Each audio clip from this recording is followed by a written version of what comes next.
ছাত্রলীগ আর শিবির এটা মুদ্রার এপিট আর ওপিট। ছাত্রলীগ আশ্রয় নিবে শিবিরের কাছে, শিবির আশ্রয় নিবে ছাত্রলীগের কাছে।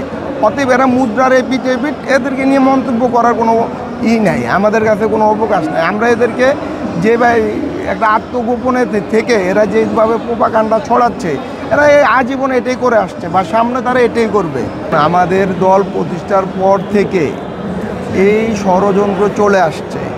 এই ষড়যন্ত্রের বিরুদ্ধে বাংলাদেশ জাতীয়তাবাদী দল বিএনপি এবং তার অঙ্গ সংগঠন সবসময় রুখে দাঁড়িয়েছে এবং দেশের জনগণও রুখে দাঁড়িয়েছে।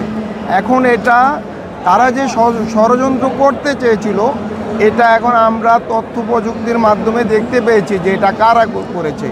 আওয়ামী লীগ একটা নিষিদ্ধ দল, তাদের চরিত্র হচ্ছে দর্শন, খুন, সন্ত্রাস, চাঁদাবাজ। তারা এটা সারা যতকাল এই বাংলাদেশে থাকবে ততকাল তারা এটাই করবে।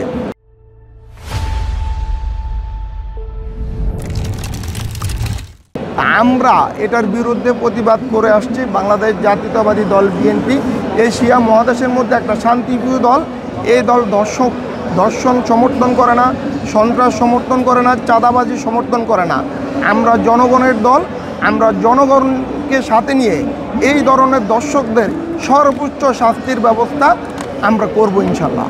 একটা সময় বাংলাদেশ জাতীয়তাবাদী দল একটি দল ছিল, এখন বাংলাদেশ জাতীয়তাবাদী দল একটা বাংলাদেশ, পুরো বাংলাদেশ নিয়ে একটা দল হয়েছে। এখানে এই নির্বাচনের বিষয়টা আমাদের মাননীয় ভারপ্রাপ্ত চেয়ারম্যান যখন যেই নির্দেশনা দিবে, ওই নির্দেশনা অনুযায়ী সারা বাংলাদেশের জনগণ ওই নির্দেশকে মেনে নির্বাচনের ব্যবস্থা গ্রহণ করবে।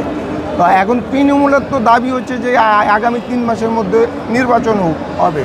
যেহেতু মাননীয় প্রধান উপদেষ্টা ডক্টর ইউনূস সাহেব এবং আমাদের মাননীয় ভারপ্রাপ্ত চেয়ারম্যান জনাব তারেক রহমান একটি বৈঠক হয়েছে, ওই বৈঠক থেকে একটা নির্বাচনের তারিখ ঘোষণা হয়েছে। ওর মধ্যে নির্বাচনকে সারা বাংলাদেশের জনগণ স্বাগতম জানিয়েছে এবং আমরাও স্বাগতম জানাই।